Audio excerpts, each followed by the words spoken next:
એ મોઢામાંથી બોલો, હવે તો બોલો. અપાય હે બેનો, તમારો છોકરો ગમે એટલો તમને હેરાન કરતો હોય, તમે કંટાળી ગયા હોય, આમતા બોલતા ગુઓ મરતોય નથી, છતાંય કોઈક મારા જેવો હોય કે લાય પરબા તારો દીકરો મને આપી દે, આપે? અપાય નહીં બોલે. અપાય એક વખત ના કે હા તો બોલો. ના અપાય ને તો તમારા ડોહા ડોસીને તમે કયડા ઘરમાં મૂકી આવો છો? જો માં દીકરાને નથી આપતી તો આજના દીકરાઓ કેમ મૂકી આવો છો? જ્યાં જુઓ ત્યાં વેઇટિંગ લિસ્ટ છે કરડા ઘરમાં. તમે બોલવામાં ધ્યાન રાખજો, મને તમે પોઈન્ટ આપશો ને તો તમારા ઉપર જ આવશે. તમે એટલું તો સમજો કે માં કેટલી દુઃખી થઈને છોકરાને મોટા કરે છે. શું કામ? કે એ ગઈડી થવું તો મને હાચવે. એ ગઈડી થાય એટલે કે દાવો કરડા ઘરમાં પતી ગયું. ઓલી આવીને નવી એની ઘરવાળી પાસે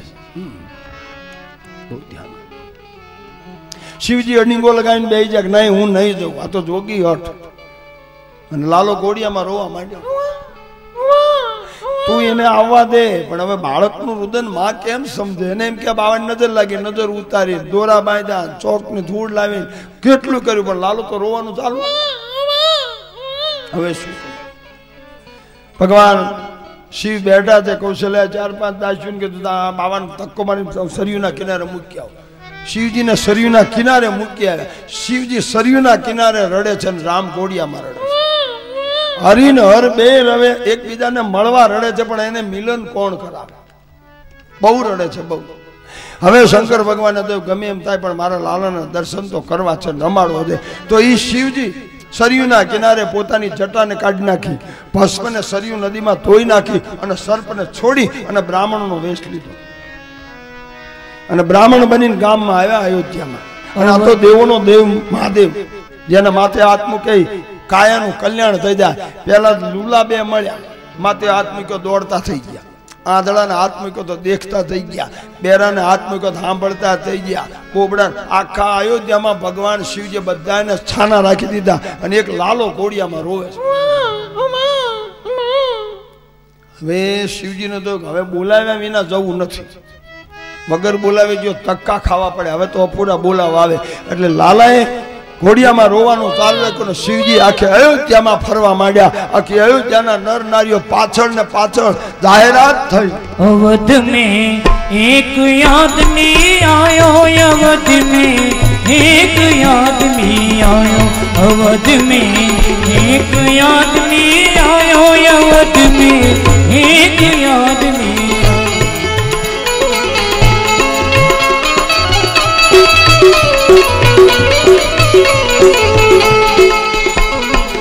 બુઢો બડો પ્રમાણિક બ્રાહ્મણ, બુઢો બડો પ્રમાણિક બ્રાહ્મણ, શંકર નામ કહાયો. अवध में एक आदमी आयो, अवध में एक आदमी आयो, अवध में एक आदमी आयो, अवध में एक आदमी. આખી અયોધ્યામાં જાહેરાત. હવે આ બાજુ લાલો રોવે છે ને હવે કૌશલ્યા રોવે છે. બેનો, છોકરું રોતું હોય ને ઘડીક તો એની માં ઘી પાય, દૂધ પાય, કાંગસું પાય, બધું કરે તો છોકરો છાનો ન રહે. પછી માં દાજે બની ટીબણીયું હાલે, પછી છોકરો રોવે ને એની માય રોવે. એમ કૌશલ્યા લાલાને ખોળામાં લઈને માન દીકરો બે રોવા માંડ્યા.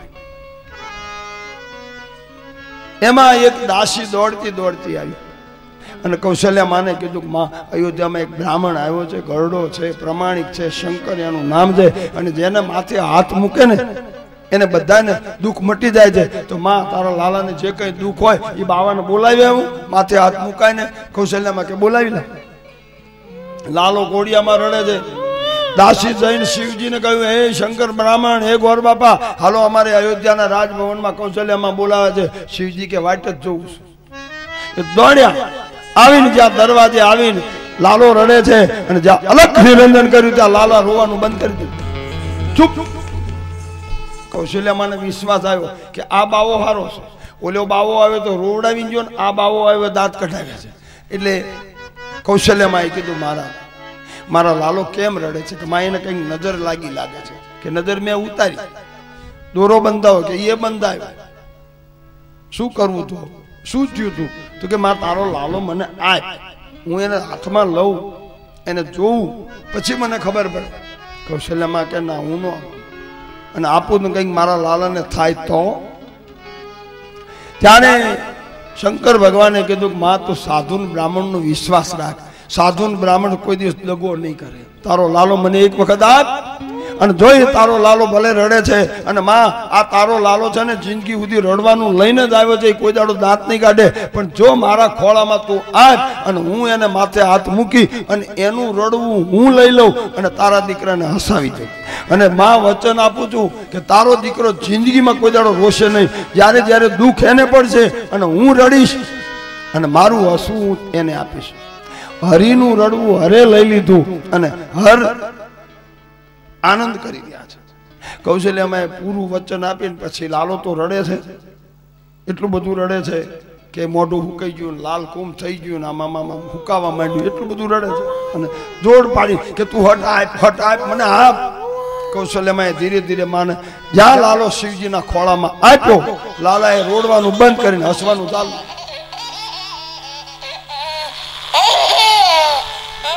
ભગવાન શિવજી પણ રમાડવા માંડ્યા.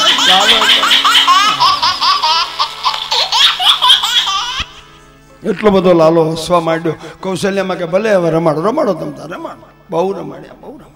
પછી શંકર ભગવાને જોશ જોયા છે કે માં તારો દીકરો મહાન બનશે, તારા દીકરાના ઠેર મંદિરો બંધાશે, તારે દીકરાની ધજાઓ પરખશે, તારા દીકરાનું નામ કાયમના માટે અમર બનશે અને સદાય તારા દીકરાનું નામ અમર બનશે.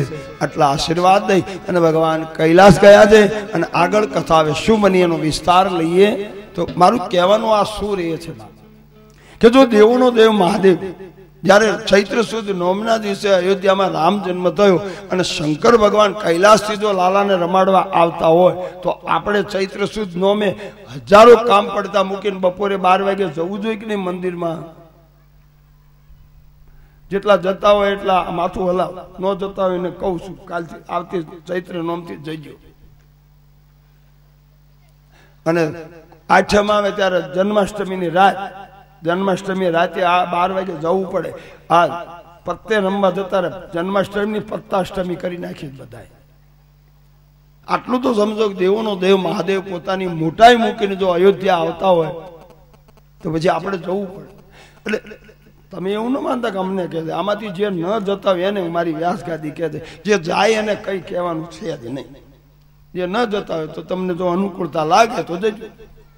પણ બીજું, શંકર ભગવાન ને વાલામાં વાલી વસ્તુ કેટલી હતી? 3: જટા, ભસ્મ અને સર્પ. આ 3 વસ્તુ શિવજીએ ક્યાંય છોડી નથી. પરણવા ગયા ત્યારે વરરાજા થઈ ગયા હતા, ખાતા એની વેશમાં ગયા હતા, કાઢ્યું તું. વિષ્ણુ ભગવાને કીધું કે અમે જાનૈયા રૂપાળા તમે થઈ જાવ કે ના, મારો તો આ વેશ બરાબર છે. હિમાચલ રાજા એની દીકરીને પરણાવે તો પરણાવે ને, ન પરણાવે કે બાકી આપણે આમાં ફેરફાર થવાનો નથી. અને બોલો એવી રીતે ગયા હતા ને. તો પછી આજે રામને રમાડવા માટે આવ્યા ત્યારે એને 3 વસ્તુ છોડી દીધી કે નહીં? જટા, સર્પ અને ભસ્મ. કોઈ વાલામાં વાલી વસ્તુ કોઈ છોડે? તો શંકર ભગવાને આ 3 વસ્તુ વાલી છે છોડી. શું કામ છોડી? કોના માટે છોડી? બોલો ને. રામના માટે. તો શિવજીને રામવાલા હતા કે વસ્તુ? રામ. તો જો શિવજીને રામવાલા હોય ને 3 વસ્તુ છોડતા હોય તો મારા યુવાન ભાઈઓ, તમારું શરીર તમને વાલું છે કે તમને વ્યસન વાલા છે? જો શિવ 3 વસ્તુ છોડતા હોય રામના માટે તો મારો અહીંનો યુવાન પોતાના શરીર માટે એક વ્યસના છોડી દે કે આજ તું આમ તમાકુ ગુટકા નહીં ખાવ, તો મને એમ લાગે કે આ મારી કથા આજની સફળ છે. 5 યુવાનો મારે જોઈએ છે વ્યસન વાળા કે તમાકુ ગુટકા બહુ ખાતા હોય એવા 5 યુવાનો આવી જાય અને લાલાને તેડીને કે લાલા આજથી નહીં ખાવ, અને ખાતા નહીં. ને તો જો ખબર પડી ખાધી તો હું વાડદરીમ નહીં આવું, બીજાને બોલાવી લેવા. છે કોઈની તૈયારી? આમાં આ વાડદરીમાં ચા કોઈ મસાલા વાળા છે, આમાં તો કોઈ વ્યસનથી છેટા જ છે બધા. છે કોઈની તૈયારી? એટલે આ એકાદો તો ઉભો થાવ, માંડવાની લાજ રે. આ બાવલીઓ આવીને બેઠો છે એને તો એમ થાય કે ના ના હું મારું આ કર્યું પ્રમાણ. આવો મારી પાસે નહીં, બાપુભાઈ ને લાલાની પાસે આવો. જો ભાઈ કોઈને પરાણે દબાણ ન કરશો. મારી દબાણ ને મેં તમને કાલે કીધું હતું કે